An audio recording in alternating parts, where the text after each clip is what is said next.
Brandon will be here in just a few minutes. But competition time again. We have a motorhome worth over £80,000 and £60,000 in tax-free cash. Yeah, a bit tired on that one. Jake Quickenden is on tour. How are you getting on, Jake? Aced it. Yeah, I'm still in Brighton. I feel like I'm on my hollybobs, I'm not going to lie. It's a beautiful day here. And like you said, we've got an incredible competition prize. It all kicks off with this motorhome worth over £80,000. It sleeps 4 people. It's got a kitchen, a shower, a toilet. Just think of all the memories you could make in this, going to Brighton, going abroad, anywhere. We're also throwing in £60,000 in cash to spend on whatever you want. So that's a £140,000 prize package. What more could you want, guys? What more could you want? Also, here is a community of tennis players who are having fun on the beach. It's really inclusive here, just like the community. If you've got a motorhome going around the country on your holidays, get your entries in now, guys. See you later.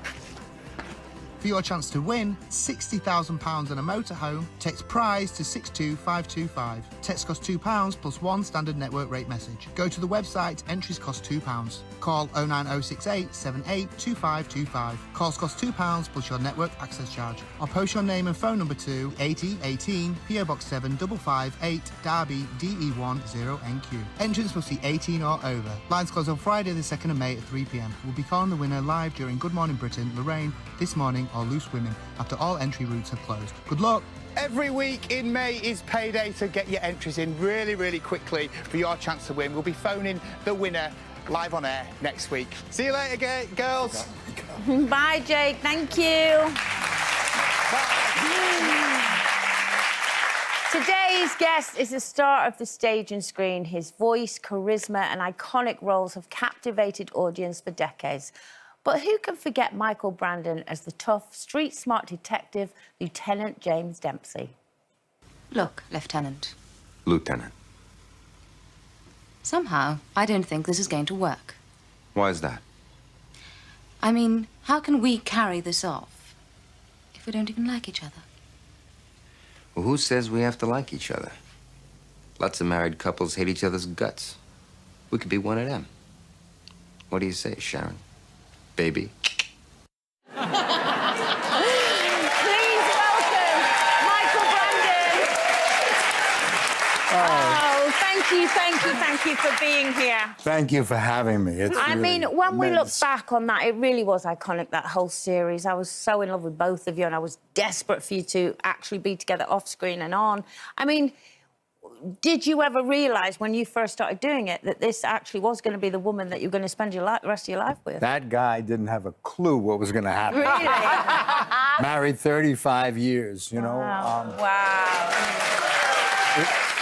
It's amazing.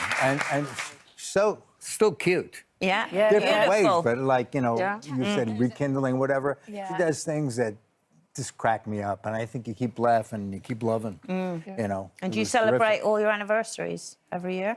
Yeah. Are you romantic? I get the day wrong.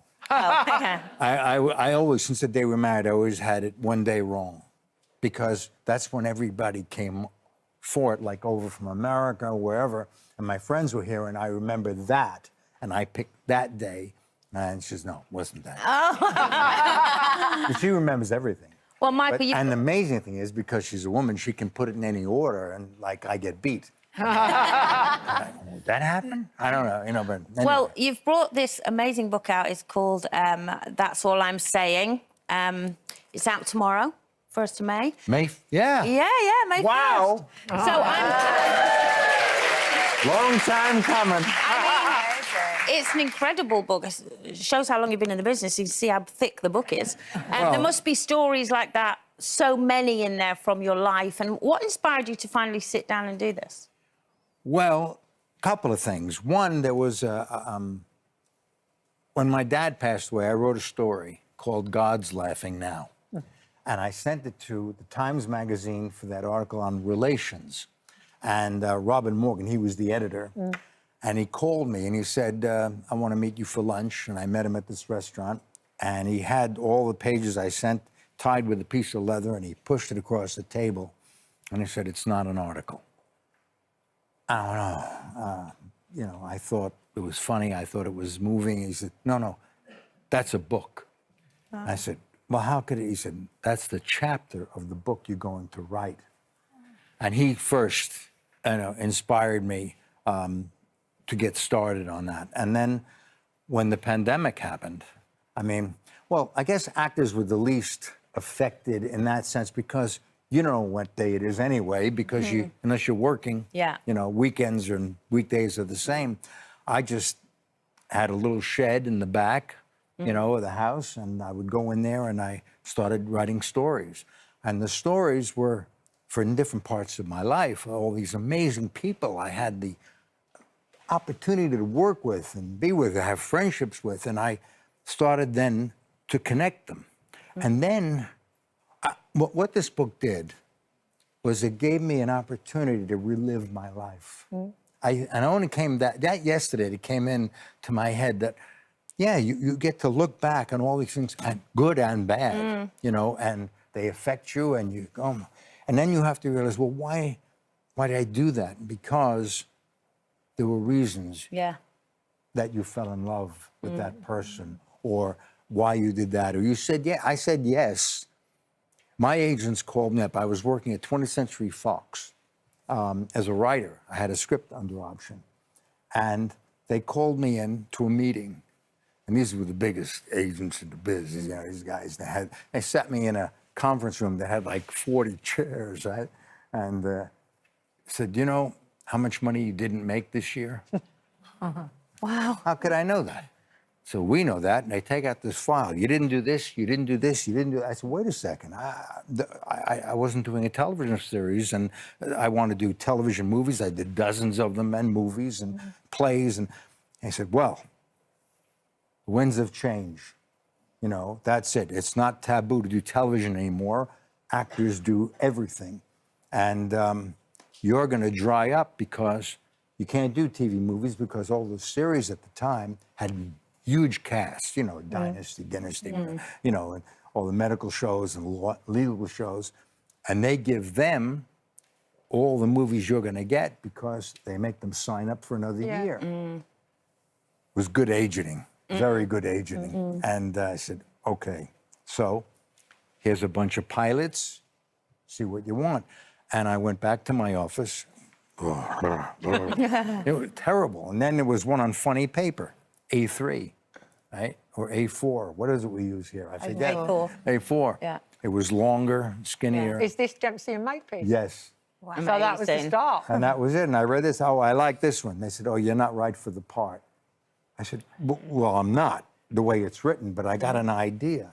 They said, they don't want to see you. I said, well, you're the biggest agents in the business. Get me a meeting. So they did. But there wasn't any doubt that this was a friendly meeting. They were seeing me.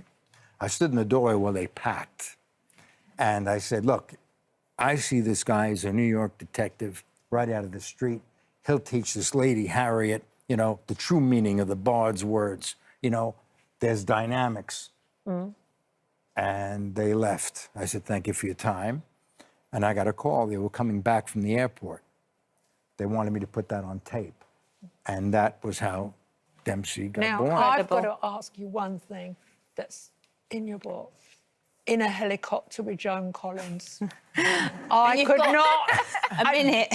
You've got to get this story out really quickly. It wasn't the Mile High Club. Yeah, I know. I know. Unfortunately, she wanted to know. unfortunately, it wasn't that. 40 seconds. You were in a crisis. It was. We both double booked that. We had Queen's tennis final, and then we had to be at this royal dinner at Alton Towers. Yeah. And so in tuxedo dress, and we got into the helicopter. We took off, and there was a storm, and we were getting thrown around like a fly in the wind. Yeah. And what did Joan say? She said, "Put this thing down." I said, you better listen, you know, and we went down on a farmland. You and Joan Collins landed in a field in a storm. Yeah. So You have high heels on. I was so scared. She saved your life. She did. She saved our lives. She did. She saved our Brandon, lives. that's all I'm saying. Bye. That's all I'm saying. That's Thank you. all there is time for today. today. Tomorrow, Victoria Derbyshire will be here supporting our very important Facing It Together campaign. Have an amazing afternoon. Thank you, Michael, and thank you, audience.